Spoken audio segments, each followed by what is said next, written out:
So there's an old story that goes around, and it's something like the shoemaker's kids. Well, I've always used that as a joke.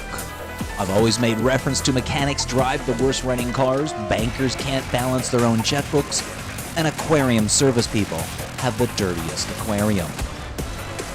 This tank is generally a holding tank for corals for customers. It does also hold a special fish that we'll talk about in a moment, but in today's episode, we want to talk about adding an anemone. In this case, a rose anemone. Anemones are in the same family as corals, but the big difference with an anemone is it does not have a coral skeleton, and it has the ability to move around. What they do share together is the same need for strong light to stimulate the algae within inside the coral or the anemone so that it can photosynthesize. Today's episode has everything to do with the anemone's ability to move around, and what I believe is his search for the perfect spot. So as I mentioned, an anemone is in the same family as a coral. As a matter of fact, essentially it is a coral. It just doesn't have a calcium skeleton.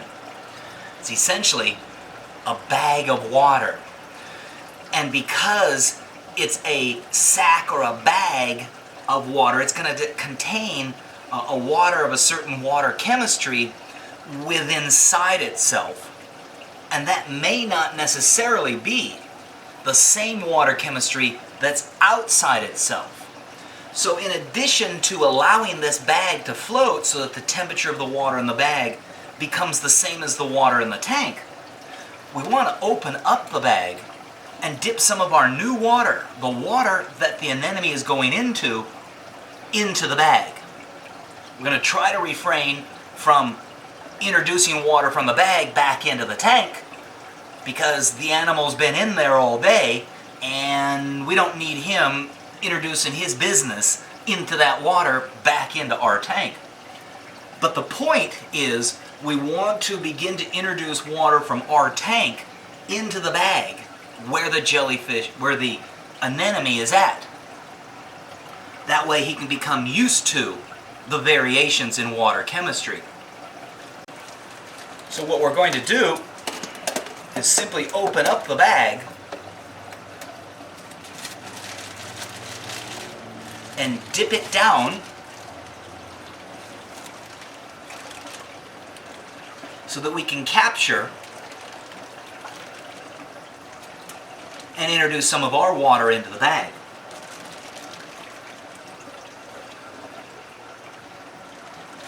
Now, here's the real trick. For this bag to float at the surface, it needs to have air in it. Not everybody is capable of doing that, and I don't mean that in a high and mighty, pompous way. It just takes a little bit of practice to blow air back into a bag, to inflate it to the point where you can then close the neck, twist it, put a rubber band around it, and it still floats.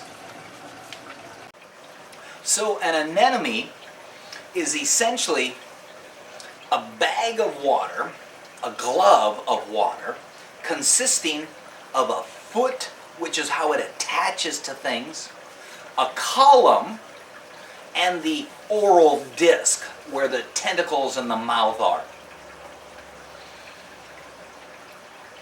There are a number of different type sea anemones, from the Atlantic Condylactis to the versions in the Pacific, which can be the bubble tip anemones, the sea bay anemones, ritter eye anemones, long tentacle anemones. Of all those anemones, ironically, it's the Atlantic Condylactis that's the least expensive, that is probably one of the more hardier. It may tend to move around a lot. It may sit in one spot. The ritter eye is a beautiful anemone, but very unhappy in an aquarium, does nothing but roam around the tank. The long tentacle kind of runs and hides. The sea bay typically is always down in the sand and just shrivels up and dies. The bubble tip is at the other extreme, more expensive, specifically the rose version, which is very expensive, but a beautifully colored rose. My experience with the bubble tip / rose anemone is they like to find a spot where they can elongate their column and safely attach their foot further down inside the tank, and then extend that column up to the point where the oral disc essentially is right underneath a plane of water that typically moves at the surface. And I'm not saying put the anemone so it comes up to the surface, but there's a flow of water, a current of water that moves across, and they will typically locate themselves right underneath that flow pattern. My assumption is that obviously it's less disturbing, but at the same time, that's where a lot of potential food particles are going to drop down onto or pass across, so that the tentacles themselves can grab a hold of that food. With that concept in mind of trying to locate the anemone so that he can find a spot where the current moves across the top of him, we're going to try to place him in this cluster of rocks back here, because there's a flow that comes across the back half of the surface of the tank, and then this one here returns across the front half of the surface of the tank. So we're going to try to locate him in there. He will most likely retreat back behind the rocks, where we would assume that he's going to attach his foot, and then extend outwards, and this will be a whole process of acclimation. At the same time, he's right up there in the middle of two sets of different corals, and this is one of my big fears of always having a sea anemone, is the fact that they can move around, whereas the corals can't. And invariably, they will always pop up in the middle of your favorite coral. So we're going to keep our fingers crossed that doesn't happen. We're going to go ahead and dip some more water in here once again. So sea anemones are typically associated with clownfish. And the question you've probably been thinking is, where's Nemo? Well, we've got Nemo's cousin. Truly, his cousin. This is the Percula clownfish. Technically, or scientifically, it is just slightly different from the normal Ocellaris clownfish, which is now universally recognized as Nemo. Let me introduce you to some of the other tank mates.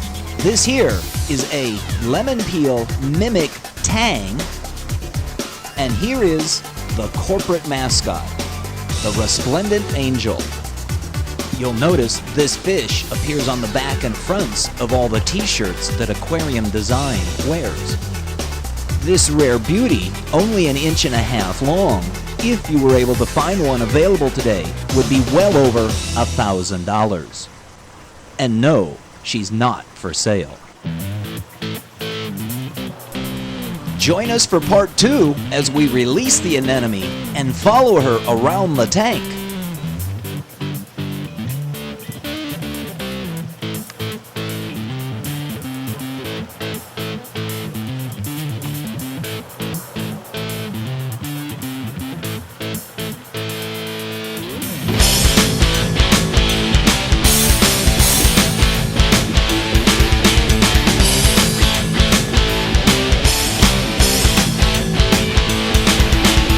This is day number 6, and the anemone, which was right back inside here, seems to have disappeared. And if we, clownfish, still have not found or discovered the anemone, or are interested.